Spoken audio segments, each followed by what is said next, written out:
பாஜகவை விடவும் பெரிய ஃபாசிசமாக திமுக பல இடங்களில் வேலை பார்த்துருக்கு. இன்றைக்கி தூய்மை பணியாளர்கள் 2 மாதமாக போராடுறான் ஒரு 1000 பேர். நேற்றுலாம் அவங்க போராடுறத பார்த்தா உண்மையிலுமே ரத்த கண்ணீர் வருது.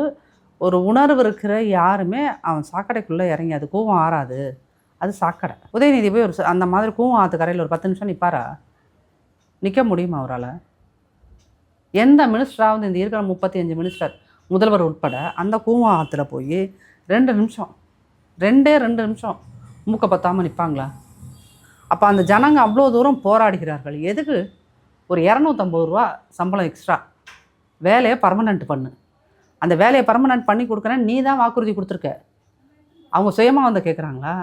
நீங்கள் கொடுத்த வாக்குறுதியை நீ நிறைவேற்றுன்னு ஒருத்தன் 3 மாதமாக 100 நாளைக்கு மேலே போராடிக்கிட்டு இருக்கான். இதுக்கு மேலே என்ன பண்ண முடியும்? சாக்கடைக்குள்ளே இறங்கி போராடுறான். இது இவர்கள் ஃபாசிசம்னு சொல்கிற பாஜக மாநிலங்களில் கூட நடக்கலை. சாக்கடைக்குள்ளே இறங்கி எவனும் போராடலை. சரிங்களா? அப்போது ஃபாசிசத்தில் நீங்கள் பெரிய ஃபாசிசமாக இருக்கீங்களா இல்லையா? அப்போ உங்களுக்கு பாஜகவுக்கு பார்த்து எந்த இடத்துலையாவது நீ இப்படி இருக்கேன்னு சொல்ல முடியாது.